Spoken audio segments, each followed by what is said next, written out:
Em meu primeiro ano de seminário, um professor e colega de classe me apresentaram os escritos do pastor John Piper. Não sabiam eles, mas aquelas breves conversas e um primeiro livro que ganhei deles de presente marcariam a minha vida e o meu ministério profundamente. Depois daquele contato inicial, eu seria visto constantemente nos anos seguintes com os livros de Piper em mãos. Eu lia tanto, irmãos, que acabava pensando, às vezes falando, e em alguns momentos até pregando ou tentando pregar como John Piper. Pois de certo modo, de tanto ler, ele havia se tornado familiar. No entanto, por mais que o conhecesse um pouco, jamais podia me imaginar encontrando-o no mercado do bairro, ou cumprimentando-o à porta da igreja. John Piper estava, àquela época, e ainda está para mim, no presente, limitado às páginas inanimadas de seus muitos livros, ou aos vários vídeos de pregação que posso assistir na internet. Por mais que desejasse conhecê-lo pessoalmente, o mais perto que pude chegar foi na última semana, na Consciência Cristã, enquanto o ouvíamos com 10.000 pessoas. É o que temos para hoje. É assim que tem que ser. E graças a Deus por isso, irmãos.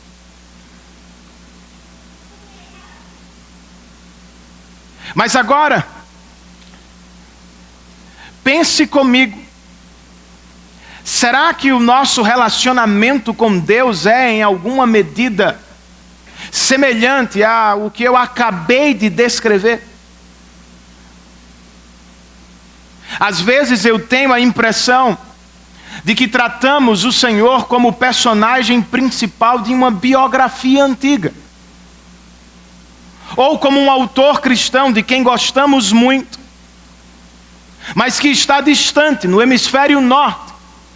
Jamais vamos vê-lo face a face.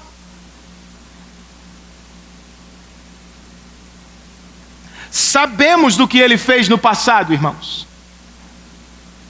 mas não esperamos encontrá-lo no presente.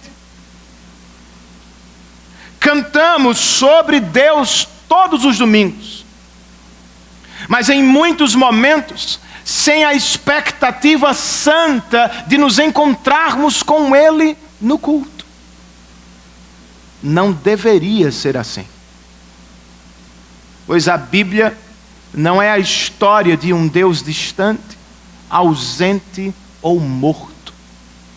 Jesus Cristo vive, irmãos, e reina para todo sempre. A Escritura nos apresenta um Deus que está perto. Fala de um Deus que age na história, de um Senhor soberano que por misericórdia irrompe no presente.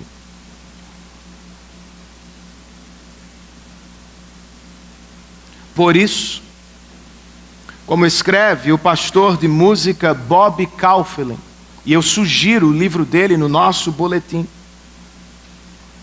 nossa adoração não é apenas sobre Deus, ela envolve o próprio Deus.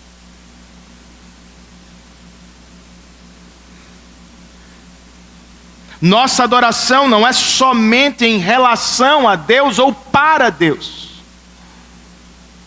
A adoração cristã é a maneira de nos encontrarmos com Ele.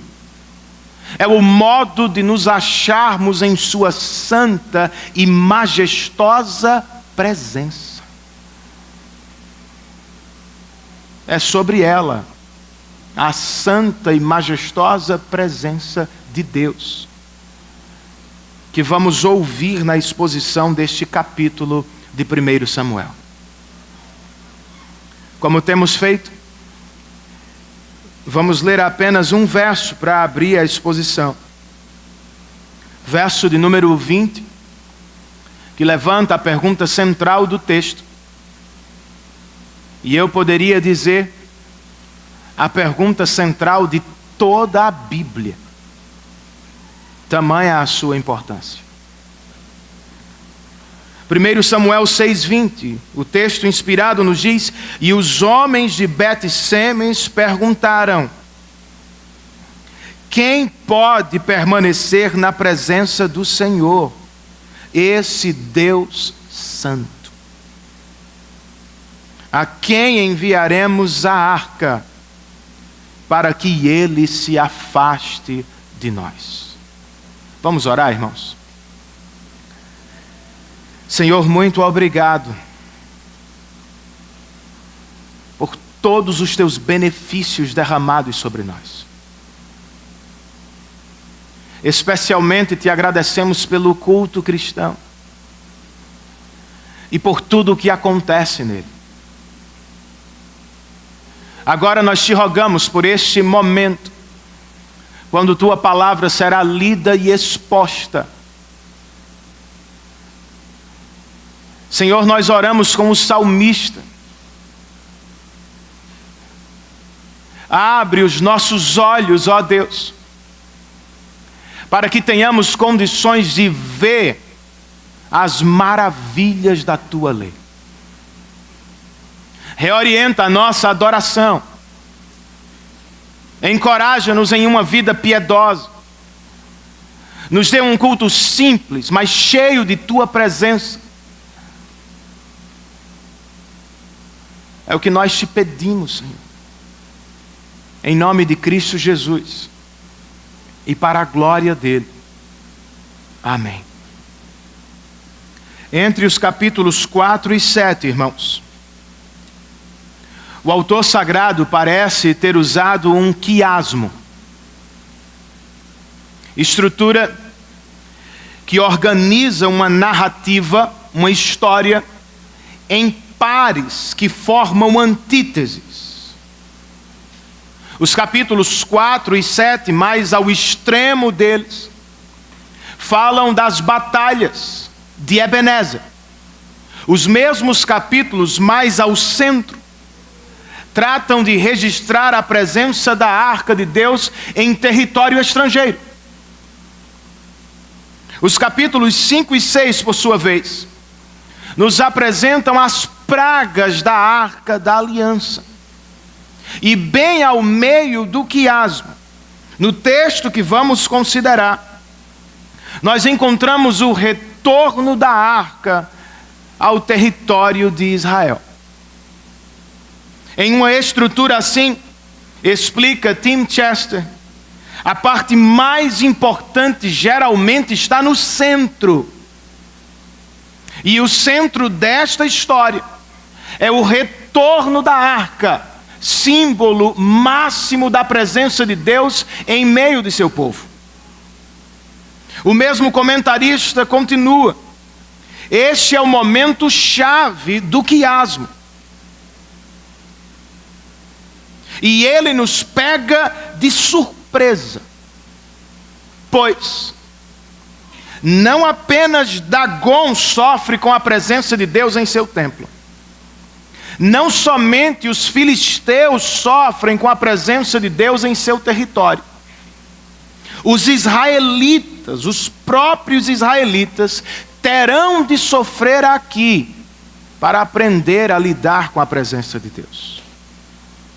Enquanto estudamos o texto, precisamos perguntar: como foi que os filisteus, que tiveram a arca de Deus sob seu poder por 7 meses, se despediram dela? Como foi que os israelitas, que perderam na batalha, a receberam de volta? E mais importante ainda, para aqueles que cultuam comigo nesta tarde, Como é que hoje cristãos devem se achar, se comportar, reagir à presença de Deus no nosso meio?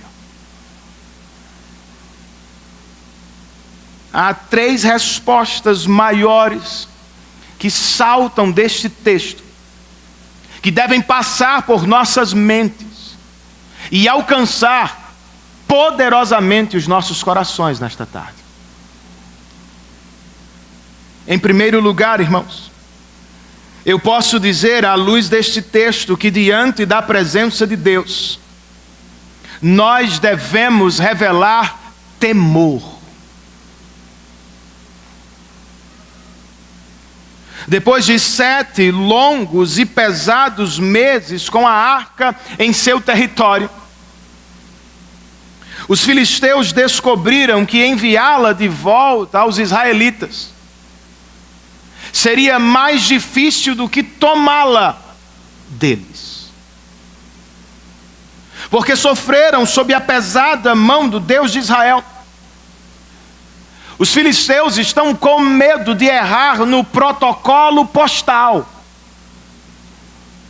Que selo colocamos sobre a arca para enviá-la de volta? Eles não sabem exatamente. E por isso recorrem aos teólogos de sua terra.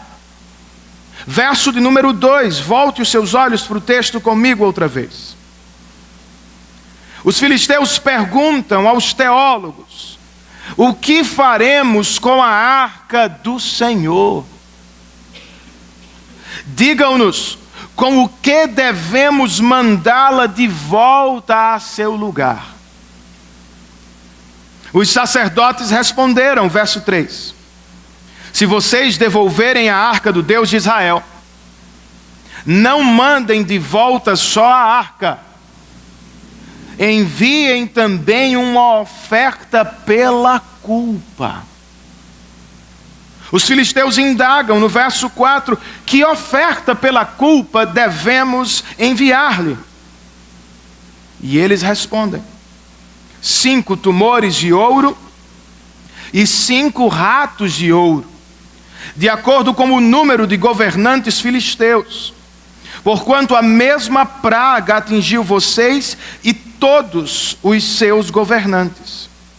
Façam imagens de tumores e de ratos que estão assolando o país e deem glória ao Deus de Israel. Talvez ele alivie a sua mão de sobre vocês, seus deuses e sua terra. Por que ter o coração obstinado, como os egípcios e o faraó? Os israelitas provavelmente se esqueceram de sua história. Os filisteus não, irmãos. E por isso, temendo viver o que Deus fez com os egípcios, quando ouvem dos sacerdotes de sua terra, eles procedem imediatamente para enviar a arca de Israel de volta. Antes, porém, os sacerdotes propõem um teste final. Versos 7, 8 e 9. De acordo com eles, preparem uma carroça nova, com 2 vacas que deram cria, e sobre as quais nunca foi colocado jugo. Amarrem-nas à carroça, mas afastem delas os seus bezerros e ponham-nos no curral.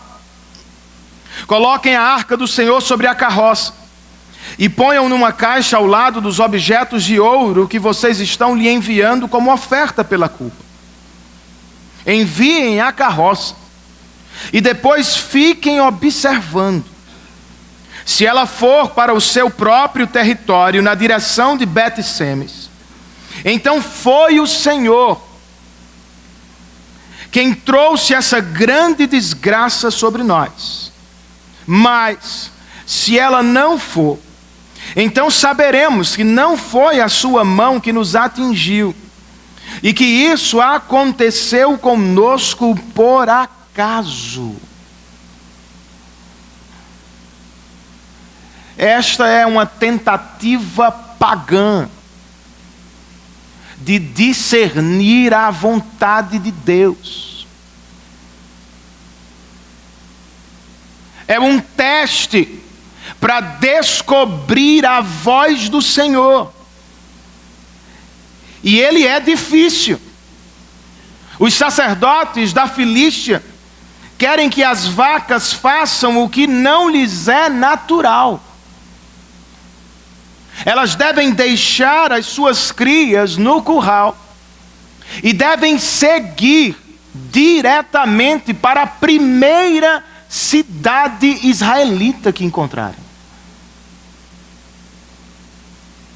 Eu acho que vem deste texto a expressão de um irmão sertanejo de nossa igreja. Às vezes, quando ele está passando por apuros, ele me diz: pastor, a vida não está fácil. Está de vaca desconhecer até o próprio bezerro. É o que acontece aqui, irmãos. É exatamente isso. No verso 12 nós lemos: então as vacas foram diretamente para Bet-Semes, mantendo-se na estrada e mugindo por todo o caminho. Não se desviaram nem para a direita, nem para a esquerda.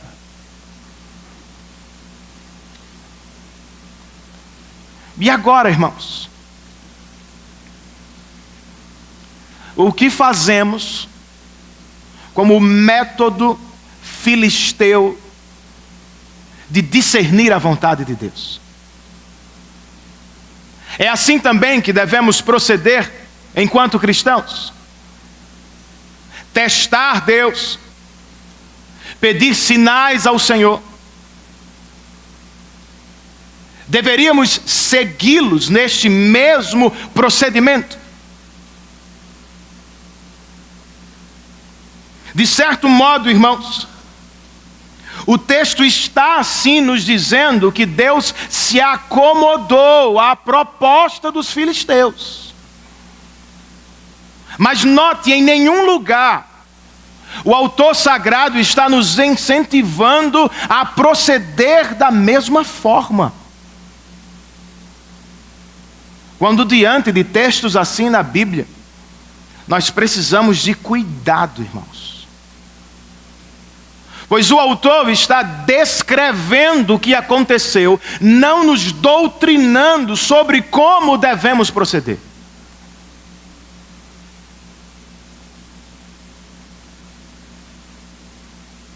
E como escreve o pastor presbiteriano Richard Phillips, sinais subjetivos elaborados a partir das tolices da nossa mente não são o modo bíblico de discernir a vontade de Deus.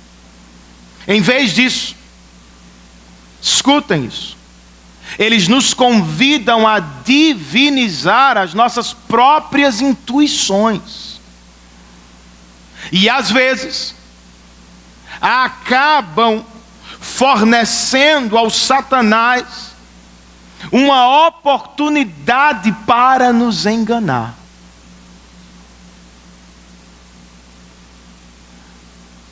Tenha, portanto, cuidado com a leitura que você faz. Deixa-o daquele aparente sinal que diz ter visto.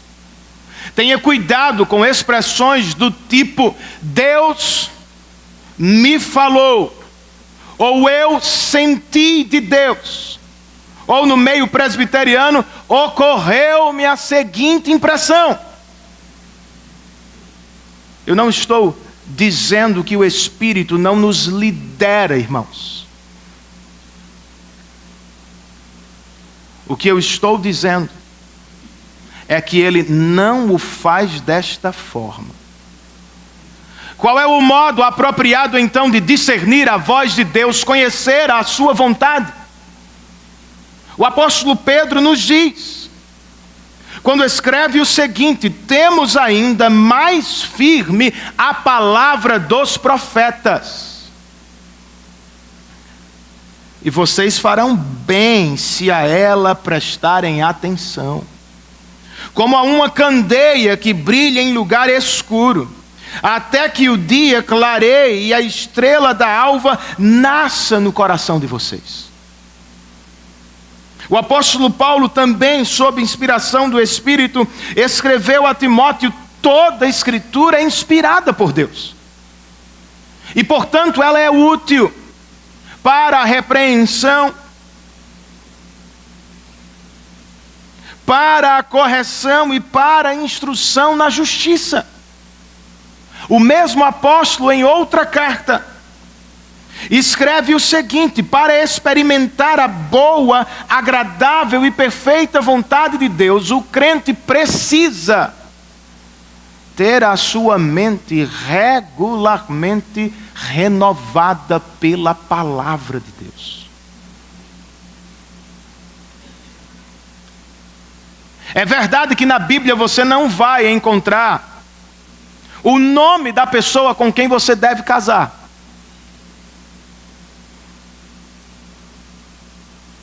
Você deve procurar pelo modelo da pessoa que Deus aprova.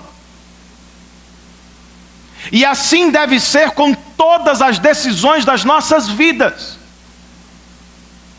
Quando estamos diante de possibilidades deste ou daquele caminho, nós não podemos confiar, irmãos, apenas nas nossas intuições. Nós precisamos confiar na palavra de Deus. E à medida que a estudamos, é mais fácil ouvir um homem ou uma mulher que diz assim diz o Senhor, do que se dedicar ao estudo da palavra semanalmente, diariamente. E é por isso que muitos não se acostumam, não aprendem a ouvir a voz de Deus. Mas à medida que a ouvimos domingo após domingo, que a ouvimos manhã após manhã, pouco a pouco vamos nos acostumando, vamos nos enchendo de sua sabedoria. E à medida que os cabelos vão se tornando brancos, nós ganhamos maturidade e discernimento para dizer: este caminho glorificará mais a Deus do que aquele, mesmo que seja mais difícil. Este caminho atende melhor ao que Deus espera de mim no trabalho. Esta pessoa e não aquela revela as qualidades do homem ou da mulher que Deus disse que é o meu esposo ou esposa.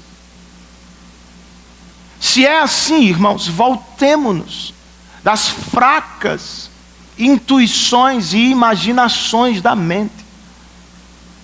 Voltemo-nos todos para a palavra de Deus e tenhamos nela a direção para a nossa vida.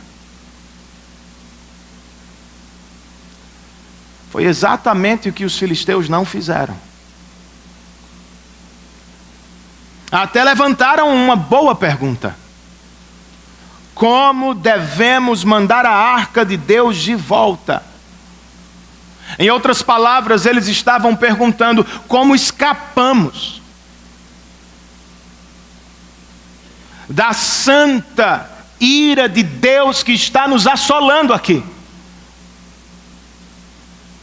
Os seus sacerdotes até apontaram um caminho apropriado: oferta pela culpa.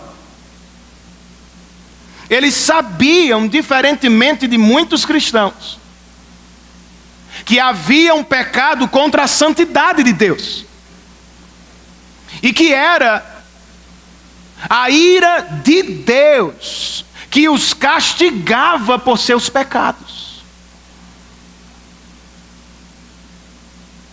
O problema deles, irmãos, é que erraram no tipo de oferta que escolheram entregar. Mas, Renan, eram objetos de ouro. Aquela oferta custou aos filisteus caro, eu sei. Mas ela não era apropriada diante de Deus. Deus não aceita qualquer oferta, qualquer culto, por mais valioso que ele e ela seja aos seus olhos. Não é o homem que diz como quer ofertar. Não é o homem que escolhe como adorar. Não é o homem que estabelece o seu caminho de volta para Deus. É o Senhor, irmãos. Se os filisteus, em vez de procurar os seus sacerdotes, tivessem procurado os sacerdotes de Israel, muito provavelmente teriam descoberto que, de acordo com Levítico, a oferta apropriada pela culpa é um cordeiro sem defeito. Se os filisteus tivessem vivido na época de Isaías, quem sabe teriam tomado conhecimento sobre a realidade da oferta para a qual todos os animais apontavam. E se tivessem conhecido João Batista, poderiam ter ouvido dele enquanto apontava para Jesus: aquele é o Cordeiro de Deus que tira o pecado do mundo. Infelizmente, irmãos, os filisteus não tinham a palavra. Graças a Deus, você a tem. Você pode ouvi-la. Pode saber qual é a oferta que Deus aceita. Escrevendo aos Romanos, o apóstolo Paulo nos diz que Deus ofereceu Jesus como sacrifício para a nossa propiciação. Cristo é a nossa oferta. Louvado seja o seu nome. Ele é a oferta apropriada para afastar a ira de Deus e para nos dar o perdão de pecados. Se ele então é a oferta, irmãos, paremos. Pare você de tentar comprar Deus e o seu favor com a sua religião ou a prática de boas obras. Desista de tentar merecer, de conquistar a presença de Deus e as suas bênçãos. Não dê ouvidos às promessas meritórias dos falsos evangelhos que nos dizem a cada manhã: façam isso e vocês serão abençoados, façam aquilo e vocês serão salvos. Não, irmãos. Nossa oferta é Cristo Jesus para a glória de Deus e para a nossa salvação. Os filisteus reconheceram a urgência da situação. De novo, até fizeram uma oferta, mas não mensuraram o valor. O ouro e a prata não são nada diante da ofensa dos nossos pecados, irmãos. Nós pecamos contra um Deus infinitamente santo.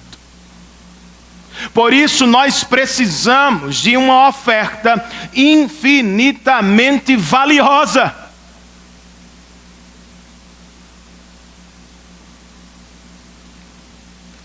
É o que Pedro nos diz. Vocês sabem, cristãos, que não foi por meio de coisas perecíveis como prata e ouro que foram redimidos. Vocês foram redimidos pelo precioso sangue de Cristo, um cordeiro sem mancha e defeito. Em uma coisa, porém, os sacerdotes filisteus estavam certos. Pecadores não deveriam ficar obstinados diante da voz de Deus. Não sejam obstinados como os egípcios e o faraó, disseram os sacerdotes da Filístia. Muitos anos depois, um salmista cantaria: se hoje vocês ouvirem a voz do Espírito, não permitam que seus corações sejam endurecidos, dê atenção a ela. Faça o mesmo, meu amigo. Não se permita endurecer nesta tarde com orgulho e vaidade diante do Senhor. Jogue religião, boas obras, moralidade, jogue tudo ao chão e confie somente em Cristo Jesus para a sua salvação. Faça-o hoje, pois estamos na santa e majestosa presença de Deus. Como nos portamos? Uma segunda resposta que salta deste texto é a seguinte: diante da presença de Deus, nós devemos exibir alegria, irmãos. Ao ver a arca fora de suas terras e de volta ao território de Israel, os filisteus devem ter sentido um tremendo alívio. Ainda bem que ela se foi. Não sofreremos mais com a presença de Deus. Devem ter dito coisas do tipo: são filisteus. Não têm o conhecimento que tinha o povo da aliança.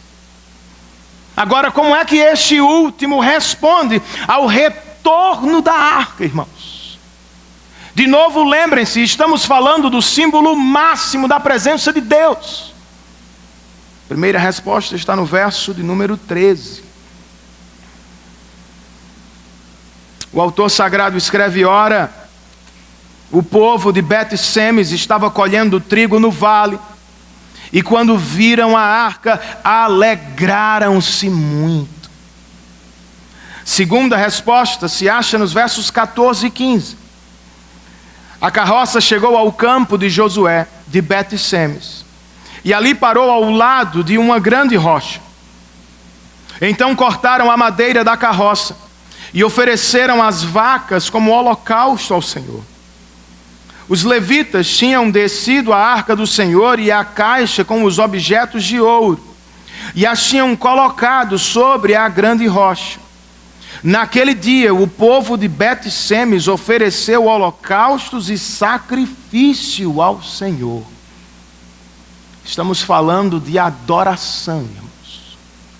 Adoração repleta de alegria. E tendo em vista a situação espiritual de Israel nos primeiros capítulos deste livro, esses dois versos, irmãos, funcionam como um raio de esperança em meio à escuridão. Um comentarista escreve: longe de Siló, o centro da adoração de Israel, e fazendo fronteira com a Filístia, você vai encontrar israelitas que sabem o que fazer perante a arca. Eles estão apertados entre a negligência de seus irmãos e a ignorância de seus vizinhos. Mas Josué e alguns de sua cidade sabem que diante de Deus o apropriado a fazer é adorá-lo com alegria.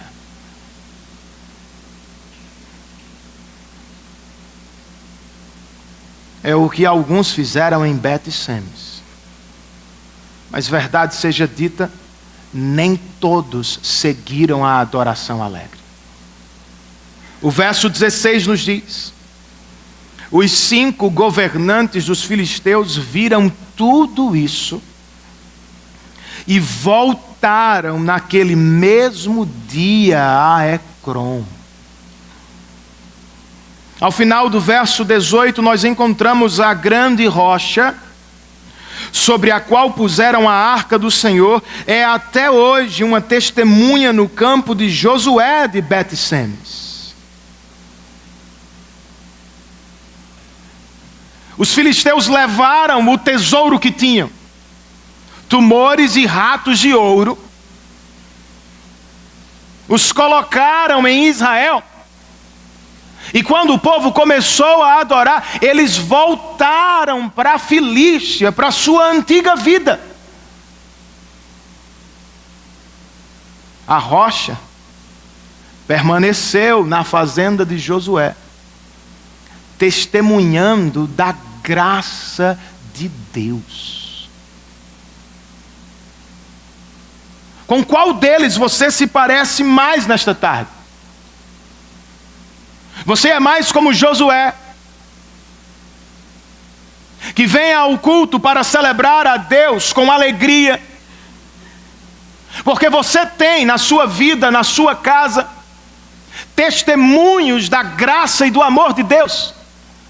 Ou será que você é mais parecido com os filisteus, que depois de receber a bênção, voltaram para casa, como se Deus não fosse importante? E o que fizeram ao chegar, irmãos? Será que eles foram à oficina consertar Dagon, adorá-lo outra vez, mesmo tendo visto o poder do Deus de Israel? Ou será que simplesmente disseram que bom que a presença de Deus se foi?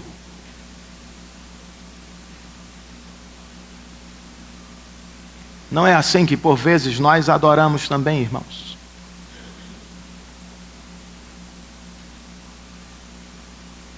Nós queremos as bênçãos que só Deus pode dar. Palavras do Dr. R.C. Sproul. Mas ao próprio Deus nem sempre queremos. Eis o caso dos filisteus. Eles querem o alívio do sofrimento. A Deus eles não querem adorar.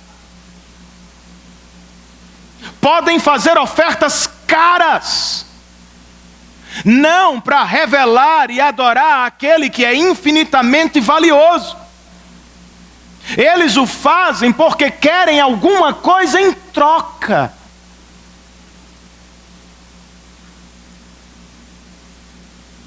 Se é assim que adora, pare e pense nesta tarde. A bênção que tanto quer receber, ao chegar, talvez não seja tão abençoada assim. Pois de que adiantaria ter todo o dinheiro do mundo e viver longe da glória de Deus? Ou ter família, trabalho e vida totalmente organizados, mas se eles o levam para longe da família do Senhor? Tenhamos cuidado, cristãos, com os nossos pedidos. E mais ainda, tenhamos cuidado com aquilo que adoramos. Temos ouvido repetidamente, ídolos são frágeis. Inevitavelmente se quebram. E quando acontece, eles quebram os nossos corações. Não é a adoração que Deus nos convoca a fazer, irmãos. Não devemos ser como os filisteus, que depois de receber as bênçãos se afastam de Deus. Precisamos seguir os poucos israelitas que adoram em Bet-Semes. Eles não o fazem com apatia, eles não o fazem com indiferença, eles adoram a Deus com alegria. Louvado seja o Senhor por isso, minha irmã. É assim que nós adoramos, irmãos, aos domingos. Presbiterianos também creem na presença do Espírito Santo no nosso meio. Você sabia? Deus está entre nós, meu amigo. O apóstolo Paulo declara: a igreja é a morada de Deus por seu Espírito. E em outro lugar, o mesmo apóstolo nos diz que Deus, o Espírito Santo, habita entre nós, tanto individual quanto coletivamente. Por isso ele pergunta: vocês não sabem que são o santuário de Deus? Não sabem que o Espírito habita em vocês?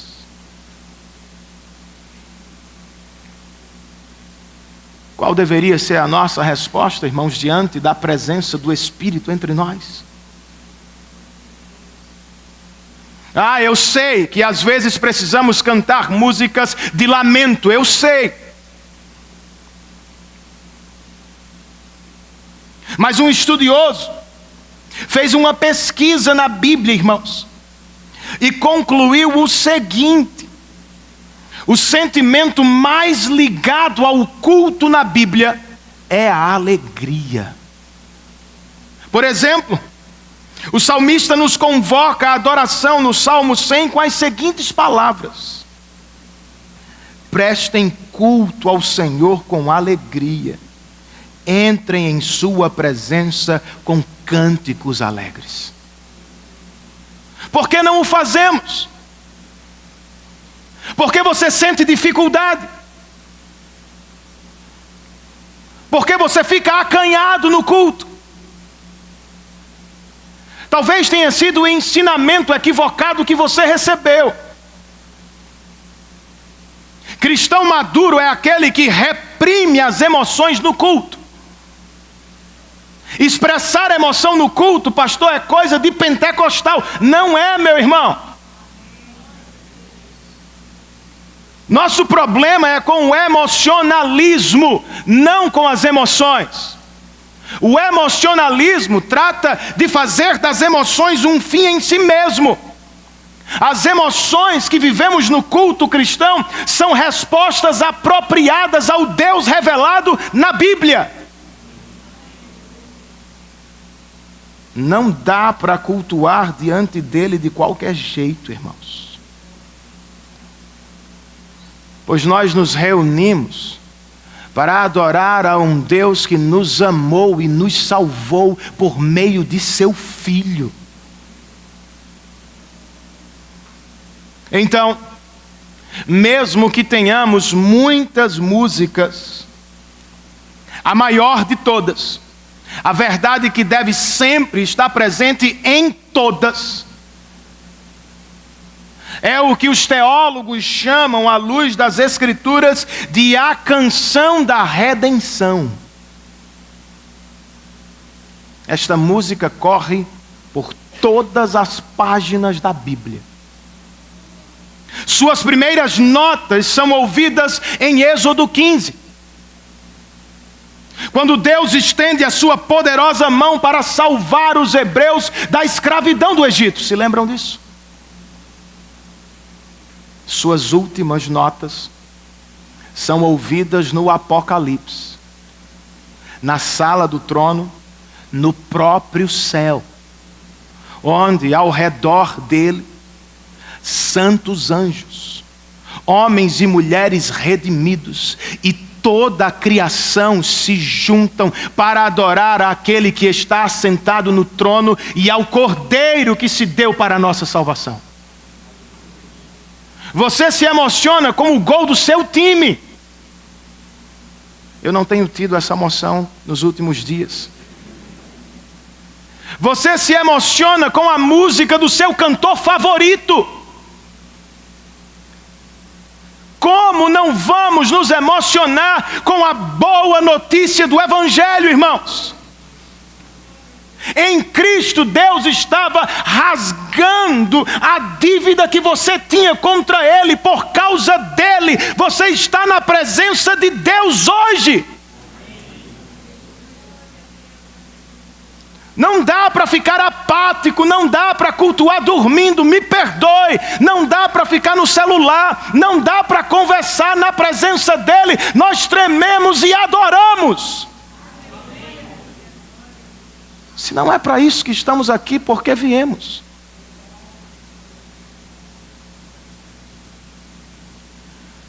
Nós nos reunimos, irmãos,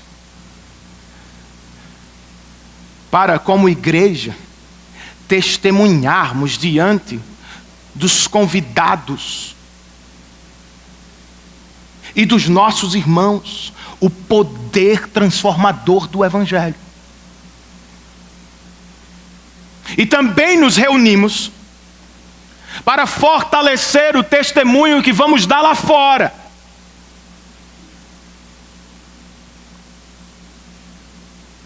Celebrar o Evangelho a cada domingo.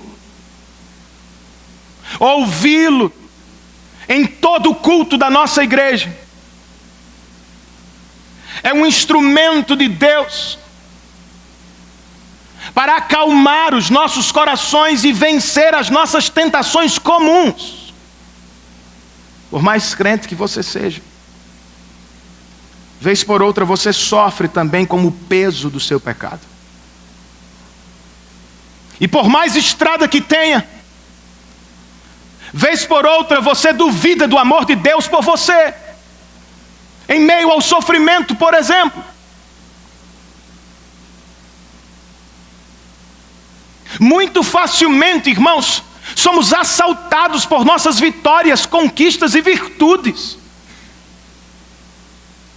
Nos esquecemos da santidade de Deus e do alto preço que Ele mesmo pagou para a nossa salvação. Então cantamos o Evangelho.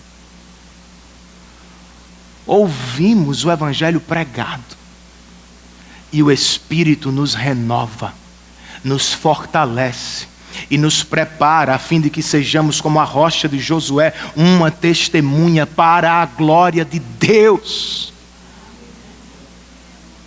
Não somos um testemunho de força e poder humano. Não conquistamos a arca, a presença de Deus, pelos nossos braços, como os filisteus pensaram ter feito. Não. Nós somos como os israelitas de Bet-Semes. Nem sabíamos. E de repente ela apareceu na nossa vida. Eis um testemunho da glória, da graça de Deus. Uma última resposta, irmãos, que salta deste texto aos nossos corações é a seguinte: diante da presença de Deus, nós devemos ter reverência. Esse é um daqueles textos estranhos da Bíblia. Alguns cristãos amariam tirá-lo das Escrituras, pois ele de fato nos assusta, irmãos. Alguns israelitas celebram alegremente na presença de Deus, outros morrem diante da mesma presença de Deus. É o que está registrado no verso 19. O texto inspirado nos diz: o Senhor, contudo, feriu alguns dos homens de Bet-Semes, matando 70 deles por terem olhado para dentro da arca do Senhor. O que significa isso, irmãos? Por terem olhado para dentro da arca do Senhor.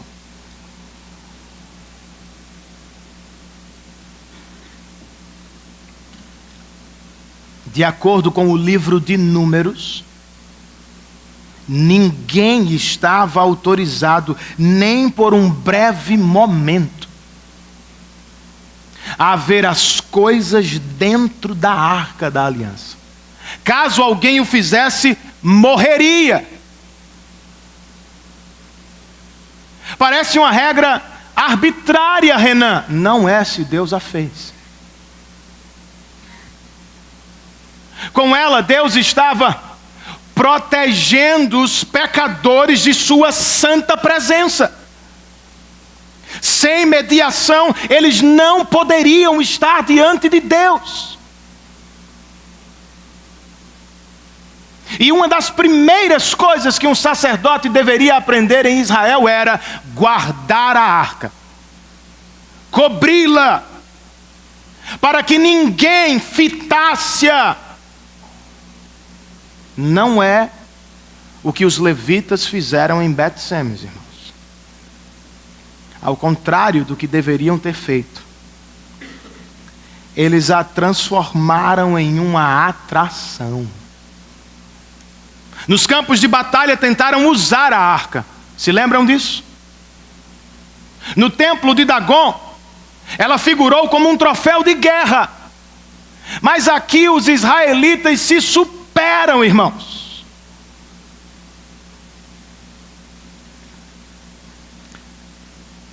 Eles resolveram transformar a arca, o símbolo da presença de Deus, em um espetáculo, em um programa de entretenimento, para o qual as pessoas podiam subir de qualquer jeito, apenas para assistir, sem nenhuma preparação, sem nenhuma reverência, sem nenhum respeito pela lei do Senhor. Por isso, aquelas pessoas morreram. Eram israelitas.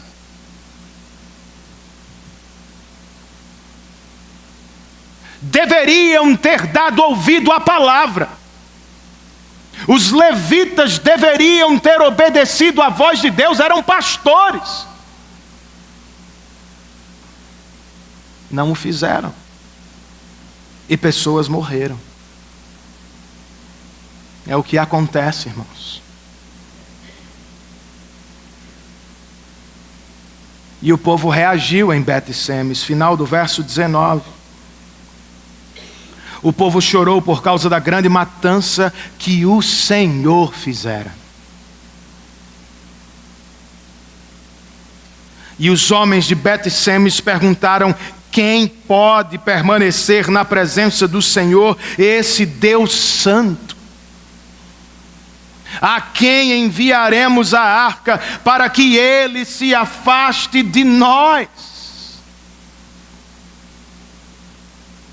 Eles estão certos quando levantam a primeira pergunta, mas erram quando não tentam respondê-la à luz da palavra. De novo, eles a tinham, diferentemente dos filisteus. Não querem Bíblia. Sabe o que eles fazem? Como nos nossos dias?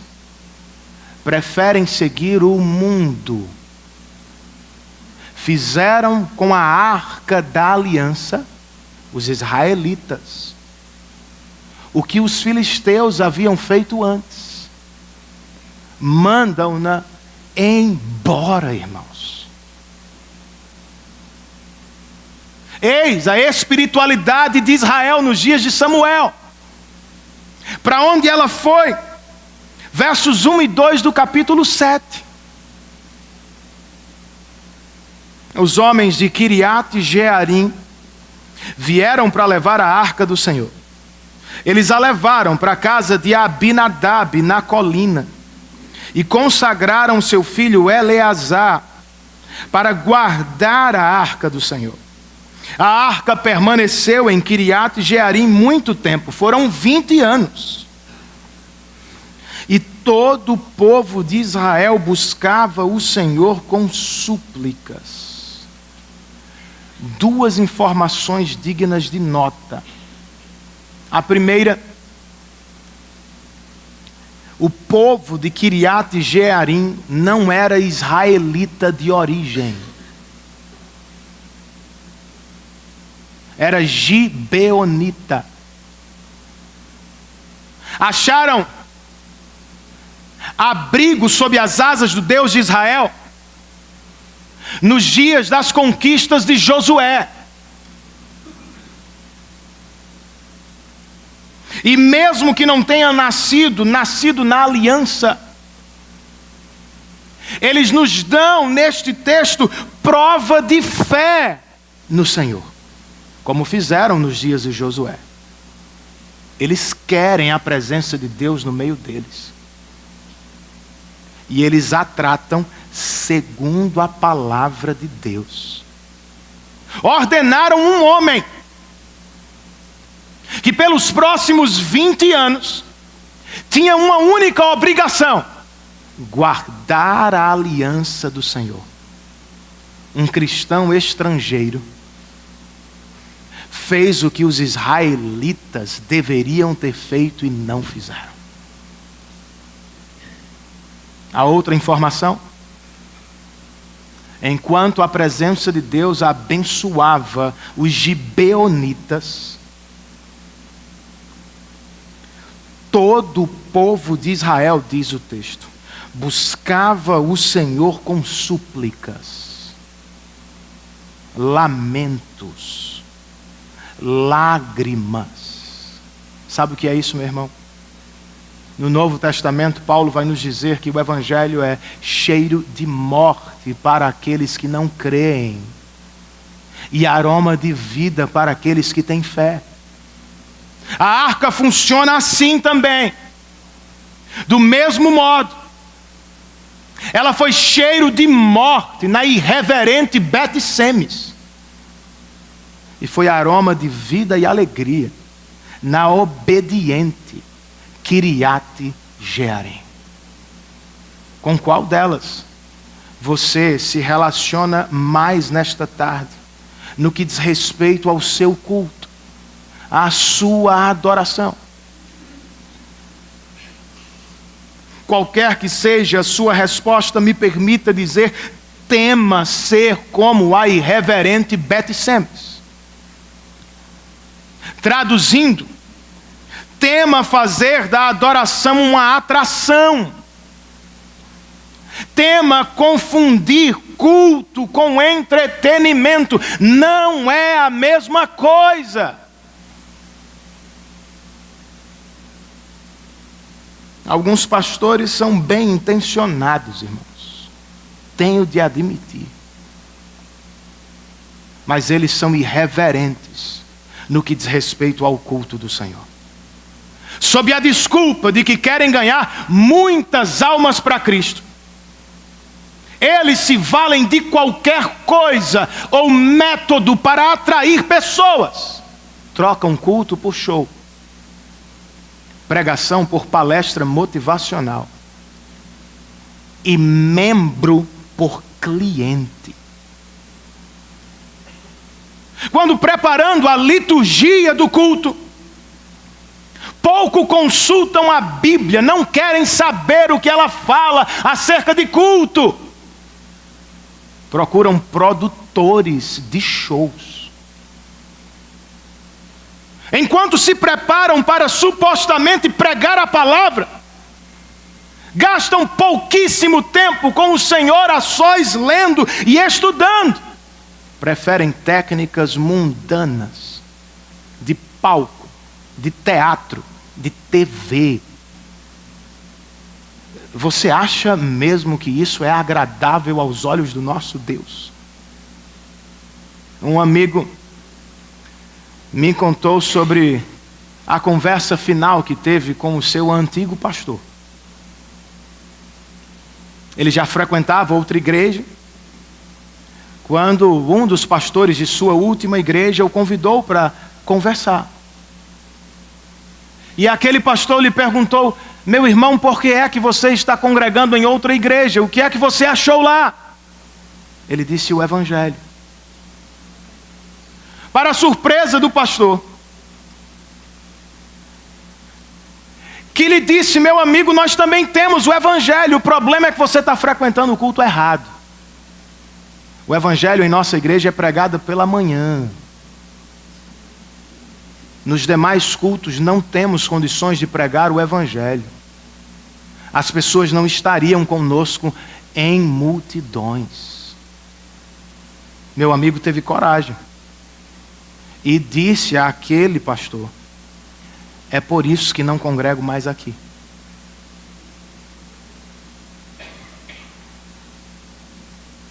Em igrejas assim, pessoas sofrem, irmãos. Cristãos genuínos passam fome da palavra de Deus. Não cristãos podem até receber o que querem, mas sem o Evangelho vão continuar com fome de vida. E os pastores que deveriam buscar a palavra terminam decidindo seguir os filisteus. Empurram a presença de Deus para longe quando desprezam a palavra. E saem ao mercado do mundo para buscar o mais novo programa de entretenimento para encher a igreja. O quadro é triste, irmãos, e incapaz de saciar a nossa fome espiritual. Por isso não é assim que adoramos. Não era assim que os estrangeiros de Kiriat Jearim adoravam. Não importa se estamos na periferia das notícias do mundo evangélico. Se somos grandes ou pequenos, desconhecidos ou famosos, não importa, irmãos. O mais importante é que adoremos segundo a palavra. E que Deus esteja entre nós. Que falem de Siló, que se esqueçam de Kiriat Jearim, mas que a presença do Senhor esteja no nosso meio. Não é melhor, irmãos? Mas já chegando ao fim desta mensagem, como respondemos à pergunta central do capítulo? Como é que homens e mulheres pecadores podem estar na presença de um Deus Santíssimo? Como é que desfrutamos de sua majestade, sendo quem somos? Será que é o louvor que nos leva à presença de Deus? Ou será que é o ministro de música com suas habilidades, performance, dom, talento? Claro que não, irmãos. Músicas e ministros devem nos lembrar sempre que foi Deus em Cristo que resolveu, por meio de seu Filho, nos levar de volta à sua presença. Isso é o que chamamos de presença mediada. E a própria Arca da Aliança apontava esse caminho. No topo dela estavam anjos santos, que olhavam para baixo, para dentro da arca, onde estavam as tábuas da lei de Deus que eu e você quebramos. Por isso ninguém pode estar na presença dele sem mediação. Mas havia outro elemento na arca, chamado de o trono da misericórdia. Era sobre ele que o sacerdote aspergia o sangue do cordeiro, como propósito de expiar os pecados do povo, irmãos.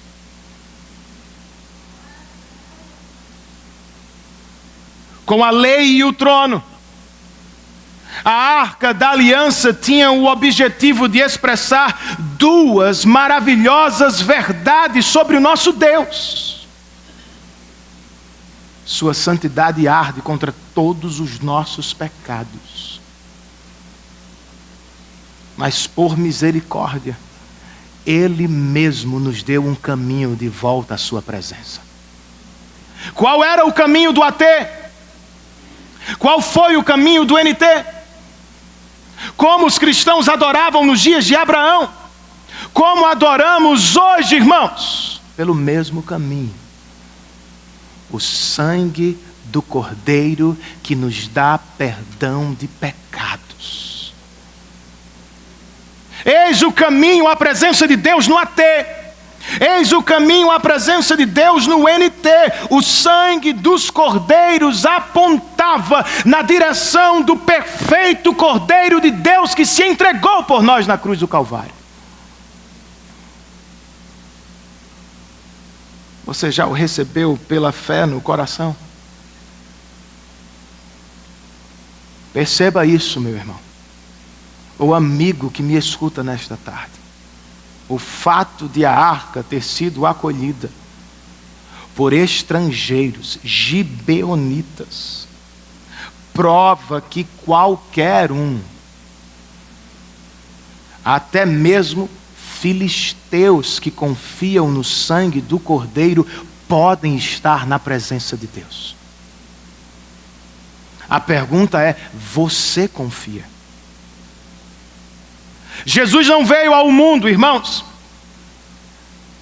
apenas para nos dar um bom modelo ético. Cristianismo bíblico não é a mesma coisa que moralidade ou ética. Claro que temos isso. Jesus Cristo não veio ao mundo para se tornar conhecido como um herói da história. Ele veio ao mundo, irmãos, para morrer no nosso lugar diante de Deus como uma oferta. A oferta que Deus aceita quando derramou o seu sangue no trono, no Calvário.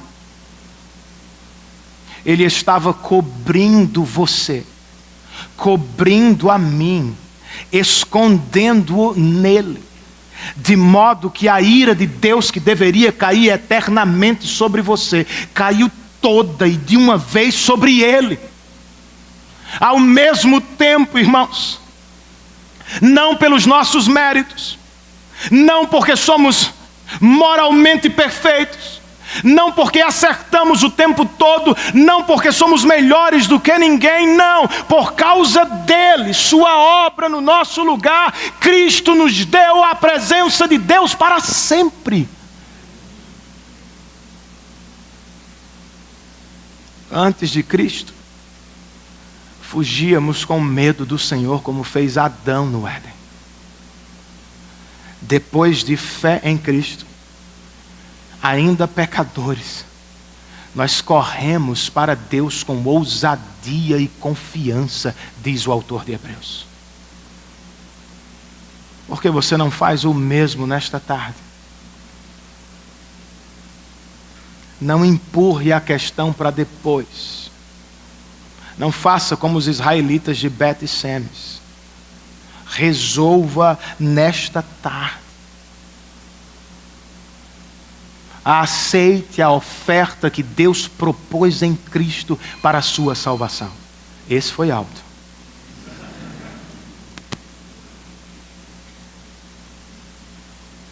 E saia daqui não mais sob a condenação, mas volte para casa sob a bênção da presença de Deus.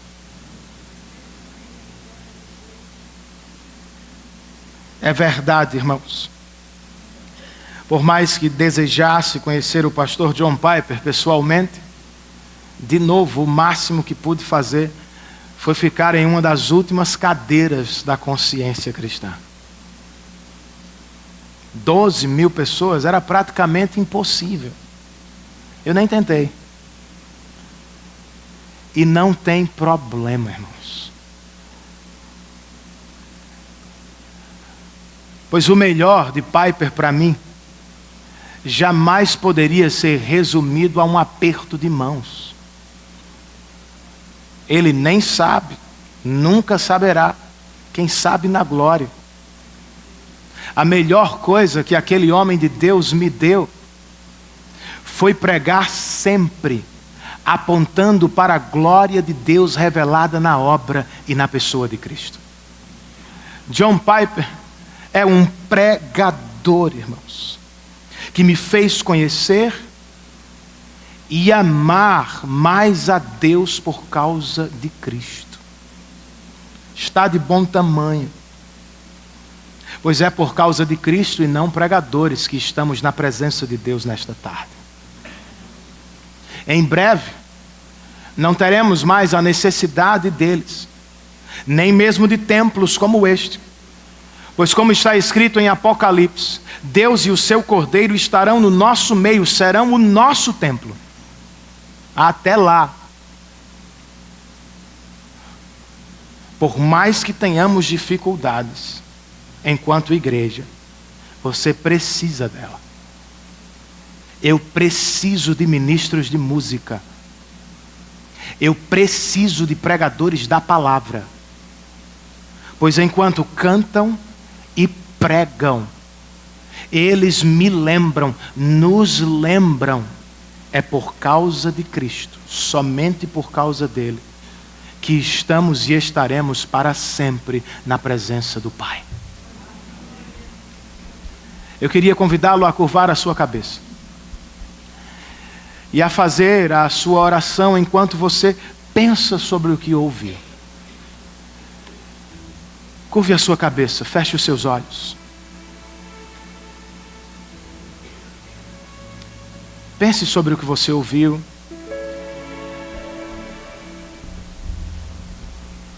Senhor, nós te louvamos, pois este memorial serve à lembrança da mente e ao fogo, às emoções do coração. Nós não nos reunimos para celebrar uns aos outros. Nos reunimos para celebrar o Cordeiro de Deus que morreu e ressuscitou no nosso lugar. Que saiamos daqui sob a tua bênção. E que vivamos em casa, na escola e no trabalho, na tua presença, Senhor. Nós te pedimos isso em nome de Cristo, o nosso mediador. Amém. Recebamos a bênção do Senhor, irmãos. Que o amor de Deus, o nosso bendito Pai Celestial, que a maravilhosa graça de Jesus Cristo, a nossa oferta, o nosso mediador, que a comunhão, o poder, o cuidado e a presença do Santo Espírito de Deus esteja sobre nós, bem como sobre todos os nossos irmãos espalhados pela face da terra. Desde agora e para todos sempre nós dizemos amém. Cantemos uma última vez o refrão deste hino, enquanto eu e o pastor André nos aproximamos da porta da igreja. Sim, eu amo a